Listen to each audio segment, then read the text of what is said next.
في كتابه المجيد. بعد أعوذ بالله من الشيطان الرجيم. بسم الله الرحمن الرحيم. فبما رحمة من الله لنت له ولو كنت فظا غليظ القلب لانفضوا من حولك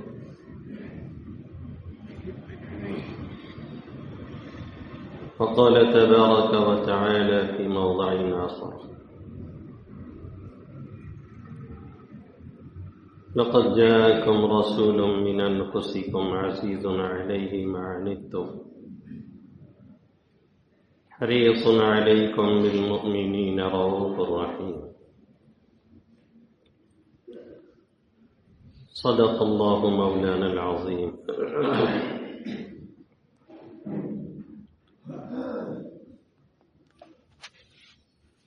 میرے محترم بزرگوں اور دوستوں اور عزیز طلبہ،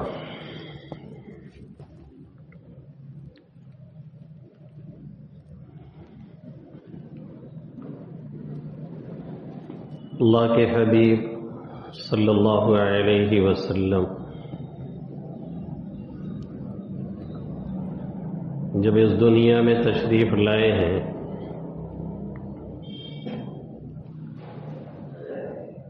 اور حضرت صلی اللہ علیہ وسلم نے اپنے مشن کا آغاز فرمایا ہے،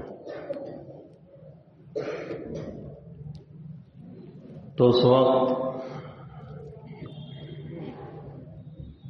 دنیا کی اور اس علاقے کی خصوصاً کیا حالت تھی؟ وہ کسی بھی پڑھے لکھے پر مخفی نہیں ہے۔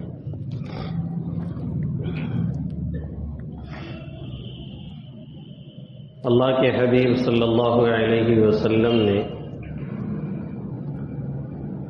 23 سال کی مختصر سی مدت میں کایا پلٹ کر کے رکھ دی، اور 13 سال مکہ کے اندر اور 10 سال مدینہ کے اندر، یہ 23 سالہ زندگی مختصر سی وہ ایک ہنگامے کی نظر ہی رہی ہے، لیکن اس 23 سال میں آپ صلی اللہ علیہ وسلم نے ایسا عظیم انقلاب برپا کیا کہ آپ کے سخت ترین مخالفین بھی انگشت بدندہ رہ گئے اور دیکھتے رہ گئے کہ محمد عربی صلی اللہ علیہ وسلم نے ایک ایسا عظیم انقلاب برپا کر کے رکھ دیا، اور وہ راستہ عطا فرمایا جس پہ چل کر کے آج بھی لوگ کامیابی اور کامرانی سے ہمکنار ہو رہے ہیں اور ہوتے رہیں گے۔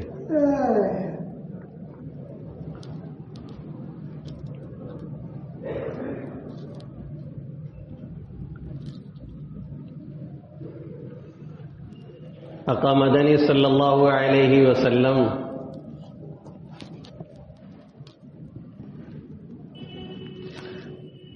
نے جو انقلاب برپا کیا ہے، تو وہ ایسے لوگوں کے اندر جا کر کے جو تہذیب و تمدن سے عاری، جو لوگوں کے خون کے پیاسے، جو وحشی اور درندے والے انداز میں زندگی گزار رہے تھے، ان کو آپ صلی اللہ علیہ وسلم نے ایسا بدل دیا کہ وہ رہنما اور رہبر بن گئے، خود نہ تھے جو راہ پر اوروں کے ہادی بن گئے۔ ایسی قوم جو بدیسی قوم تھی، ایسی قوم جس پہ لوگ حملے کرتے اور شبخوں مارتے تھے، ایسی قوم کو آپ صلی اللہ علیہ وسلم نے دنیا جہاں والوں کے لیے ایک نمونہ بنا کر کے کھڑا کر دیا۔ اور فرمایا جب پوچھا گیا کہ کون راہ جنت پہ ہے تو آپ صلی اللہ علیہ وسلم نے کیا فرمایا؟ ما انا علیہ واصحابی، جس پر میں ہوں اور میرے صحابہ کرام رضوان اللہ تعالی علیہم اجمعین ہیں۔ ایسا انقلاب دنیا کی آنکھوں نے پہلے کبھی نہیں دیکھا تھا اور آئندہ کبھی دیکھ بھی نہیں سکتی۔ ایسا انقلاب جسے دنیا نے کبھی سوچا نہیں تھا اور آئندہ لوگ سوچ بھی نہیں سکتے۔ یہ مختصر سی 23 سالہ زندگی میں حضرت صلی اللہ علیہ وسلم نے یہ انقلاب لا کر کے دکھا دیا، اور ان کے اندر جو خون کے پیاسے جو ایک ایک پیسے کے لیے جان دے رہے ہیں اور جان لے رہے ہیں، وہ اب اربوں اور کروڑہ کروڑ لٹا کر کے خوش ہو رہے ہیں۔ یہ آپ صلی اللہ علیہ وسلم کی تعلیم، آقا کی جد و جہد، آقا کی محنت، آقا کی انتھک کوششوں کا نتیجہ ہے کہ انقلاب برپا ہوا کہ آج تک لوگ مثال دے رہے ہیں کہ اگر کوئی پورے ورلڈ میں سب سے بہتر انسان ہے جس کا حوالہ دیا جا سکتا ہے تو محمد عربی صلی اللہ علیہ وسلم ہے۔ ایک مرتبہ نہیں کتنی مرتبہ ہم نے کہا کہ اگر آپ نیٹ پہ جا کے سرچ کریں who is the best human in the world, پوری دنیا میں سب سے بہتر انسان کون ہے، کس کی شخصیت سب سے بہتر ہے، تو سب سے پہلا نام ٹاپ 10 میں جو آتا ہے محمد عربی صلی اللہ علیہ وسلم کا۔ گوگل پہ آپ سرچ کریں تو آقا مدنی صلی اللہ علیہ وسلم کا نام سب سے اوپر۔ اور ابھی ڈیبیٹ چل رہی تھی تو سپا پروکتا راج کمار بھاٹیا جی نے کہہ دیا تھا کہ دیکھیے جن کو ہم آدرش مانتے ہیں اس میں جو کچھ عظیم ہستیاں ہیں اس میں سب سے پہلے نمبر پہ محمد صلی اللہ علیہ وسلم ہے۔ بڑا بوال ہوا، بھاجپا کی ITSL ان کے پیچھے لگ گئی، لیکن وہ اپنی بات سے بندہ واپس نہیں ہوا۔ بہت ہی قابل آدمی ہے، بہت ہی پڑھا لکھا ہے۔ اس نے کہا میں نے جو کہا ہے وہ حرف بحرف صحیح ہے، اور جسے معلوم نہ ہو جا کر کے پڑھنے کی کوشش کرے۔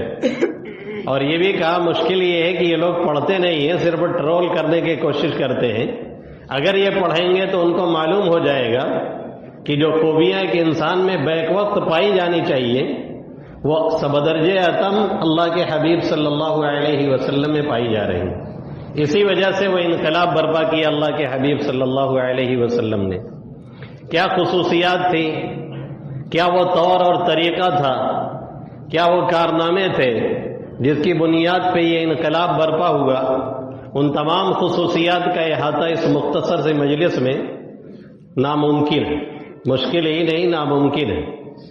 کچھ باتیں ہیں جو عرض کرنے کی ہیں ہمارے لیے بھی اور کسی اور کے لیے بھی ہو جائے تو بہت بہتر ہے، ورنہ پہلے نمبر پہ وہ اپنے لیے ہوتی ہے۔ اللہ کے حبیب صلی اللہ علیہ وسلم کی سب سے پہلی خصوصیت جس نے دلوں کو موڑ لیا اور موہ لیا، جس نے لوگوں کو اپنا گرویدہ بنا لیا، جو آقا مدنی صلی اللہ علیہ وسلم کے مخالف تھے وہ آپ کے موافق ہی نہیں سخت ترین حمایتی ہو گئے جو سخت ترین دشمن تھے۔ اس کی وجہ یہ ہے سب سے پہلی چیز شفقت، مودت، نرمی، ہمدردی اور خیر خواہی کے جذبات اللہ کے حبیب صلی اللہ علیہ وسلم میں کوٹ کوٹ کے ودیت کیے گئے اور رکھ دیے گئے تھے۔ یہ کسی اور نے نہیں کہا، خود اللہ رب العزت نے قرآن مقدس میں ارشاد فرمایا فَبِمَا رَحْمَةٍ مِّنَ اللَّهِ لِنتَ لَهُمْ وَلَوْ كُنتَ فَظًّا غَلِيظَ الْقَلْبِ لَانفَضُّوا مِنْ حَوْلِكَ فَبِمَا رَحْمَةٍ مِّنَ اللَّهِ لِنتَ لَهُمْ، آپ اپنے رب کی رحمت سے فَبِمَا رَحْمَةٍ مِّنَ اللَّهِ، اللہ کی رحمت سے آپ ان کے لیے نرم خو ہو گئے۔ لِنتَ لَهُمْ وَلَوْ كُنْتَ، لِنتا پہ یاد آیا، بعض لوگ اپنے بچوں کا نام لینتا لگتے ہیں، یہ کل بوکھلا ہے گئے نا، گرامر اور امر کی واٹ لگا دیا ہے نئے نام کے چکر میں، نئے نام کے چکر میں اور نئے پن کے چکر میں جدت اتنی سوار ہو گئی ہے، الامان الحفیظ کچھ نیا چاہیے بس، تو نئے نام کے چکر میں ایسا ایسا نام بازار میں مارکیٹ میں لانچ ہو رہا ہے کہ سن کے حیرت کی انتہا نہیں رہتی ہے، اتنے نیا پن سوار ہے تو اب پانی پینے کے بجائے پیٹرول پی لیجئے تاکہ کچھ نیا ہو جائے، ڈیزل اس کی جگہ پینے لگے۔ بہت زمانے سے پانی پی رہے ہیں نا، اب ڈیزل اور پیٹرول پیے۔ بہت زمانے سے اناج کھا رہے ہیں، اب کنکر پتھر کھائیں تاکہ کچھ نیا ہو جائے۔ بہت زمانے سے ہاتھی کو ہاتھی کہہ رہے ہیں، اب ہاتھا کہنا چاہیے تاکہ کچھ نیا ہو جائے۔ پگڑی کو پگڑا بول دیجیے، ہاتھی کو ہاتھا بولیے، دہی کو دہا بولیے تاکہ کچھ نیا ہو جائے۔ بہرحال ابھی بات کا رخ دوسری طرف ہو جائے گا۔ تو اللہ کے حبیب صلی اللہ علیہ وسلم کے بارے میں خود اللہ کہہ رہا ہے، اللہ کی رحمت سے آپ لوگوں کے لیے نرم خو ہیں، اور اگر آپ سخت مزاج ہوتے، سخت دل ہوتے تو سب لوگ آپ کے پاس سے منتشر ہو جاتے، کوئی آپ کے قریب نہ آتا۔ یہ آپ کی نرمی ہے کہ لوگوں کو کھینچے لے آ رہی ہے، یہ آپ کی شفقت ہے کہ لوگوں کو اپنے پاس کھینچے لا رہی ہے، یہ آپ کی رحم دلی ہے کہ لوگوں کو آپ کے پاس لے کر کے آ رہی ہے، اور جو آپ کے مخالف ہیں وہ بھی آپ کے پاس آتے ہیں اور آپ کو سننا چاہتے ہیں۔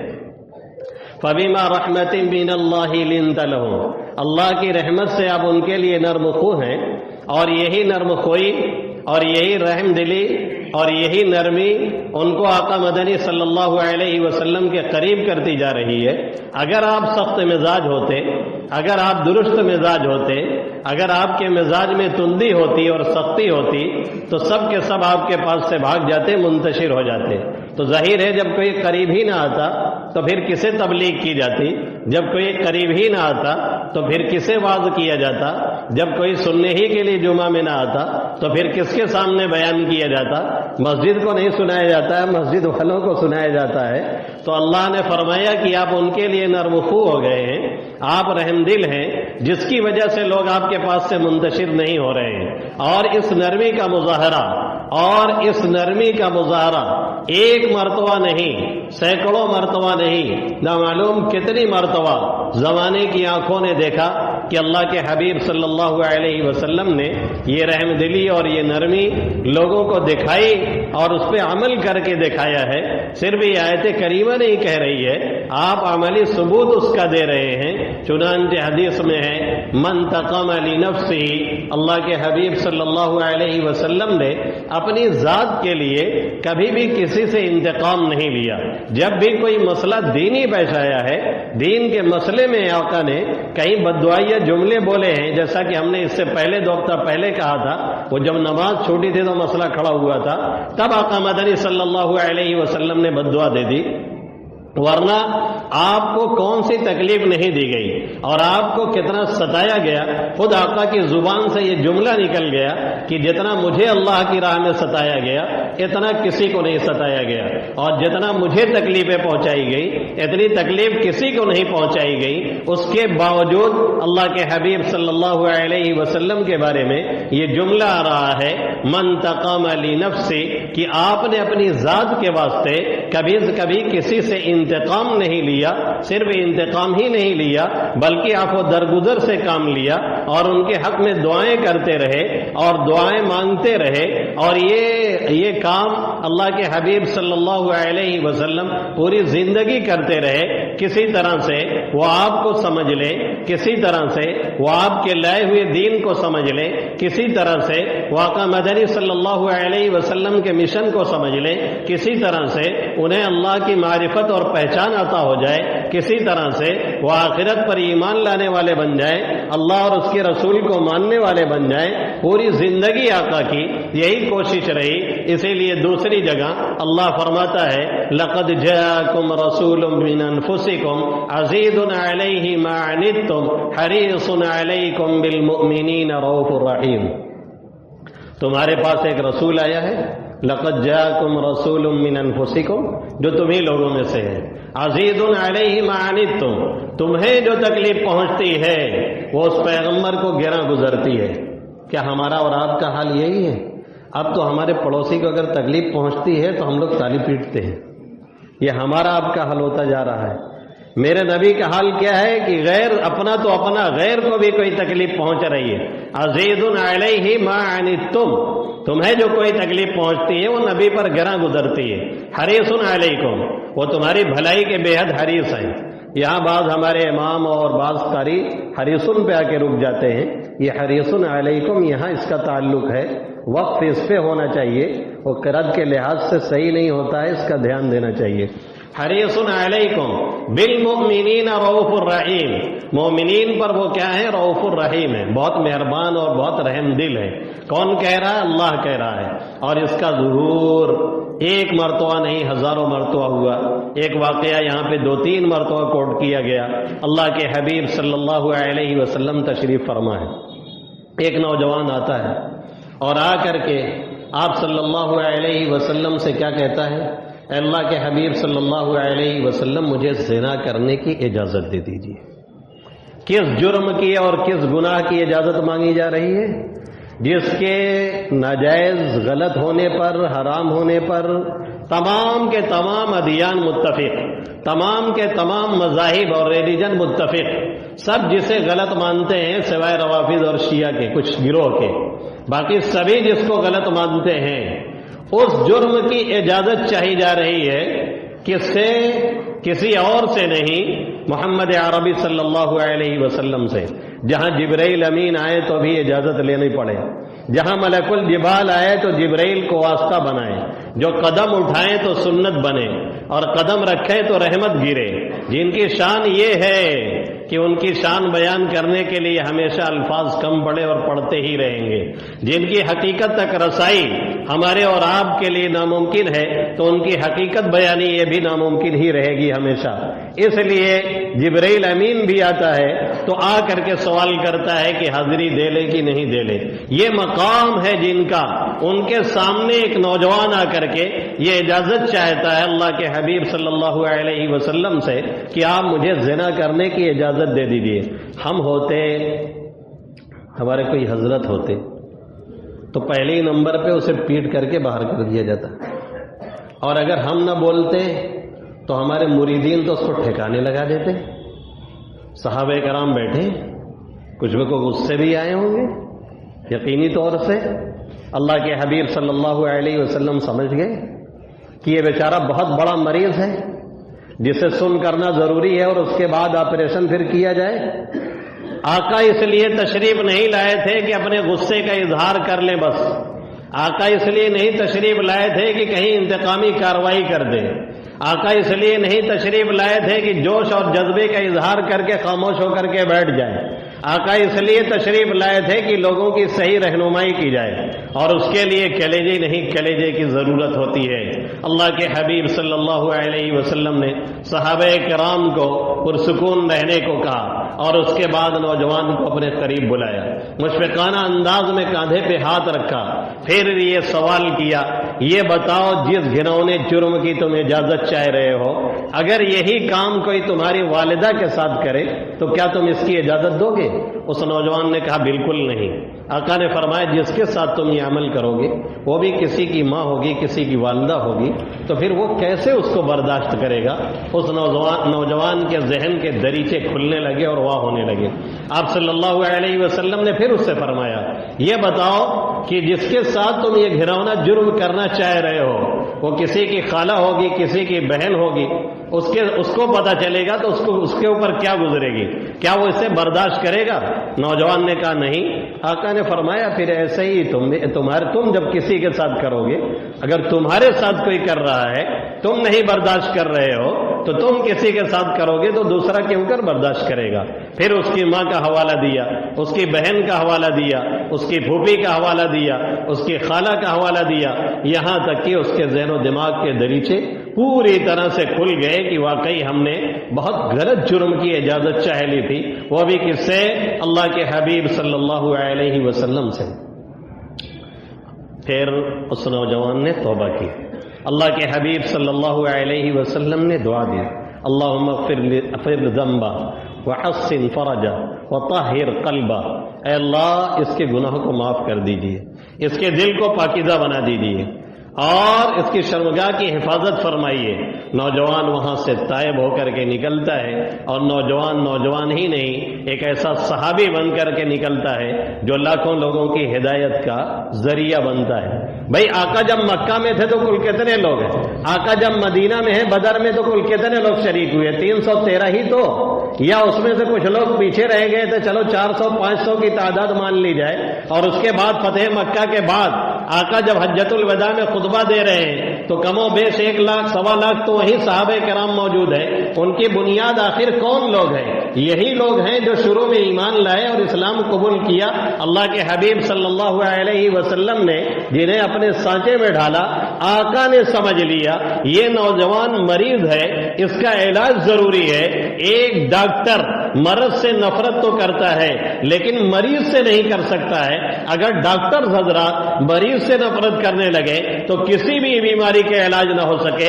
ایسے ہی محسن انسانیت، مربی ہمارے اور آپ کے محمد عربی صلی اللہ علیہ وسلم یہ آئے تھے روحانی علاج کے لیے اور کچھ نہ کچھ جسمانی علاج کے لیے بھی۔ اس لیے آپ صلی اللہ علیہ وسلم نے غیظ و غضب کا اظہار نہیں فرمایا، آپ نے اسے ڈانٹا نہیں، آپ اس کے اوپر خفا نہیں ہوئے۔ بلا شبہ آپ ڈانٹ کے بھگا سکتے تھے اور آپ اپنے صحابہ کرام سے اسے مجلس سے اٹھا سکتے تھے۔ اس حالت میں وہ نوجوان ایسے ہی چلا جاتا اور ہمیشہ برائیوں میں لت پت رہتا۔ اللہ کے حبیب صلی اللہ علیہ وسلم نے اس کی بیماری کا ازالہ فرمایا اور وہ اس حال میں نکلا کہ پھر وہ سینکڑوں نہیں نہ معلوم کتنوں کی ہدایت کا وہ ذریعہ بن گیا۔ اب آج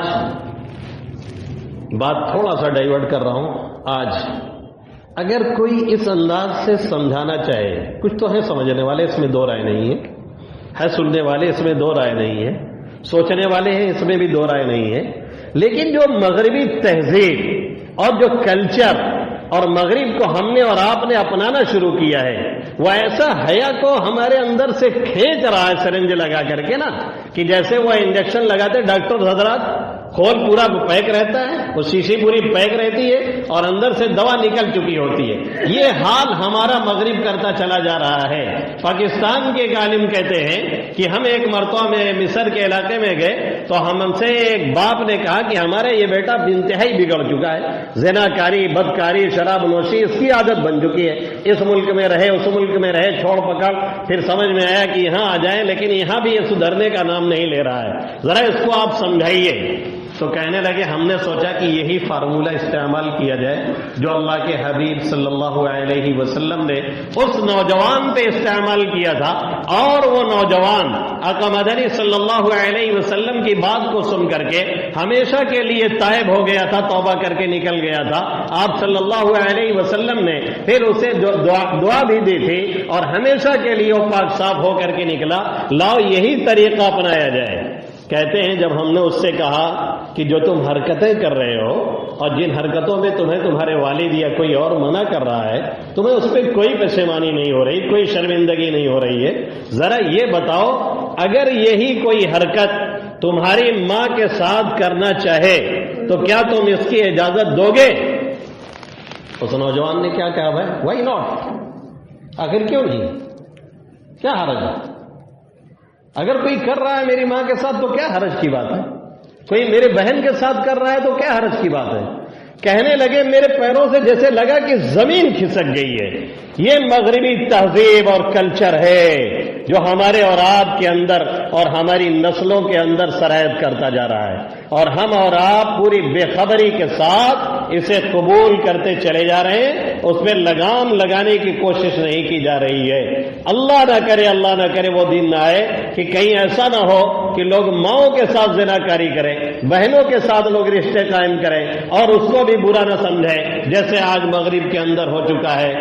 مرید دہر ہوئے، وضع مغربی کر لی اور نئے جنم کی تمنا میں خودکشی کر لی۔ سوچا نئے جنم ہوگا تو کچھ نئے اسٹائل میں آئیں گے، اس کے چکر میں خودکشی کر کے جو زندگی تھی وہ بھی اپنی چوپٹ اور برباد کر ڈالی۔ یہی ہم اور آپ کر رہے ہیں۔ جو ہماری اسلامی تہذیب ہے، جو ہمارا اسلامی تشخص ہے، جو ہماری اسلامی پہچان ہے، جو ہمارا اسلامی کلچر ہے، جو طور اور طریقہ اللہ کے حبیب صلی اللہ علیہ وسلم نے ہمیں اور آپ کو دیا ہے، اس سے بغاوت کرتے کرتے اور اس سے دور جاتے جاتے اتنا دور نکل گئے کہ ہم اور آپ، اب ہمارا نوجوان یہ کہہ رہا ہے کہ اگر کوئی ہماری ماں کے ساتھ، ہماری بہن کے ساتھ، ہماری بیٹی کے ساتھ، ہماری خالہ کے ساتھ، ہماری پھوپھو کے ساتھ اس طرح کی حرکت کرے، زناکاری اور بدکاری کرے، تو ہمارے لیے کوئی فرق پڑنے والا نہیں ہے، کوئی حرج کی بات نہیں ہے۔ یہ ذہن پیدا کہاں سے ہوا؟ یہ اسی لیے پیدا ہوا کہ آہستہ آہستہ برائی سرایت کرتی رہی، اور حیا اور جو مین چیز ہے، جو بنیادی چیز ہے، جو جڑ ہے، جو ہمارے اور آپ کے اندر ہے، تو پھر سمجھ لیجیے کہ ہم اور آپ باقی ہیں، اور ہمارے آپ کے اندر سے نکل گئی تو سمجھ لیں کہ ایمان اور اسلام اور ہماری معاشرتی زندگی کا جنازہ اٹھ چکا ہوتا ہے۔ اذا فاتک الحیا فافعل ما شئت، جب حیا چلی جائے تو جو چاہو کرو۔ مطلب یہ ہے کہ جب حیا نکل جاتی ہے، جیسے فارسی کا ایک مقولہ ہے، بے حیا بار شرچ خواہی کن، بے حیا بن جاؤ، جو سمجھ میں آئے کرو۔ مطلب یہ ہے کہ جب آدمی کے اندر سے حیا نکل جاتی ہے، جب حیا اٹھ جاتی ہے، جیسے آج ہماری ماں سے، ہماری بہنوں سے، ہمارے ینگسٹر سے، ہم سے اور آپ سے نکلتی چلی جا رہی ہے، تو پھر انسان اب کوئی بھی جرم کرتا ہے، کوئی بھی غلطی کر سکتا ہے اور کسی بھی مقام پہ جا سکتا ہے۔ جیسے اس نوجوان نے یہ کہا، وائی ناٹ، ہمیں کیا فرق پڑتا ہے اگر کوئی ہماری ماں کے ساتھ زنا کرے، ہماری بہن کے ساتھ زنا کاری اور بدکاری کرے۔ ایسے ہی پھر ہمیں اور آپ کو وہ کچھ اپنی آنکھوں سے دیکھنا پڑتا ہے جسے دیکھنے کے لیے شاید ہماری آنکھیں تیار نہیں، اور ہمارے کانوں کو وہ سب کچھ سننا پڑتا ہے جسے سننے کے لیے ہمارے کان تیار نہیں۔ اس لیے اگر ہمیں اور آپ کو اپنے معاشرے کو بچانا ہے، اپنے کلچر کو بچانا ہے، اپنی ثقافت کو بچانا ہے، اسلامی تشخص اور تہذیب کو بچانا ہے، تو محمد عربی صلی اللہ علیہ وسلم کے طور طریقے کو اپنانا پڑے گا، اور آقا کی وہ تعلیم اور وہ تربیت کرنے کا جو انداز تھا، اللہ کے حبیب صلی اللہ علیہ وسلم ایک رحم دلی، ایک نرمی، ایک کائنڈلی اور ایک عفو درگزر اور ایسی شفقت اور مودت اور محبت اللہ کے حبیب صلی اللہ علیہ وسلم لیے تھے کہ دو غیر تو اپنے غیر بھی اللہ کے حبیب صلی اللہ علیہ وسلم کے قریب آنے سے نہیں کتراتے اور دور نہیں بھاگتے تھے، جس کے ذریعہ آپ صلی اللہ علیہ وسلم ان کے جسموں کے واسطے سے پھر ان کے دلوں تک پہنچتے، اور پھر ان کے دلوں کے واسطے سے اللہ کے حبیب صلی اللہ علیہ وسلم پھر وہ اسپرٹ دین کی ان کے اندر داخل کرتے، پھر وہ دین میں ڈھل جاتے۔ جیسے یہ نوجوان جس نے اتنے بڑے جرم کی اجازت چاہی محمد عربی صلی اللہ علیہ وسلم سے، لیکن حکمت کے ساتھ، پوری رحم دلی کے ساتھ، پوری نرمی کے ساتھ، پوری دلسوزی کے ساتھ اللہ کے حبیب صلی اللہ علیہ وسلم نے اسے سمجھایا اور سمجھانے کی کوشش کی۔ آخر نوجوان وہاں سے پاک دامن ہو کر کے نکلا۔ آج ہمارے لیے مشکل یہ ہے کہ ہم ہوں یا آپ ہوں یا ہمارے بڑے ہوں یا ہمارے بوڑھے ہوں یا ہمارے ماں باپ ہوں یا ہمارے گارجین ہوں یا ہمارے پیرنٹس ہوں، یہ جب سمجھانے پہ آتے ہیں یا تو بالکل خاموشی رہیں گے، کچھ بولیں گے نہیں، اور اگر بولنے پہ آئیں گے تو تابڑ توڑ حملے کریں گے چیلے لے کر کے۔ یہ طریقہ تعلیم اور تربیت کا نہیں ہے، یہ طریقہ کبھی کبھی اپنایا جاتا ہے، لیکن ہم اور آپ یا تو مکمل خاموشی اختیار کرتے ہیں یا تو کسی روز ایک دم آپے سے باہر ہو جایا کرتے ہیں اور بھڑک کر کے وہ سب جملے بول جاتے ہیں جو ہمیں نہیں بولنا چاہیے، جس کی وجہ سے ہماری کہی ہوئی باتوں کا جو اثر ہونا چاہیے ہمارے سامعین کے اوپر، ہمارے حاضرین کے اوپر یا ہمارے اہل اولاد کے اوپر یا ہمارے گھر والوں کے اوپر عام طور پہ وہ اثر ان کے اوپر ہو نہیں پاتا ہے، کیونکہ وہ دل سوزی، وہ نرمی، وہ رحم دلی اور وہ شفقت جو محمد عربی صلی اللہ علیہ وسلم لیے ہوئے تھے، جس کے بارے میں اللہ خود کہتا ہے عزیز علیہ ما عنتم، تمہیں اگر کوئی مشقت پہنچتی ہے تو اللہ کے حبیب صلی اللہ علیہ وسلم کو وہ گراں گزرتی ہے، آقا کو تکلیف ہوتی ہے، ہماری اور آپ کی تکلیفوں سے یہ شفقت اور رحم دلی ہوتی ہے، تب کہی ہوئی بات عام طور پہ دلوں تک پہنچنے کی کوشش کرتی ہے، دل سے جو بات نکلتی ہے اثر رکھتی ہے، پر نہیں طاقت پرواز مگر رکھتی ہے. وقت پورا ہوا, پھر آئیے گا اسی ٹاپک پہ بات ہوگی انشاءاللہ تعالی. اللہ رب العزت ہمیں اور آپ کو واقعی لوگوں کا ہمدرد اور خیر خواہ بنائے. آمین یا رب العالمین. وما علینا الا البلاغ المبین.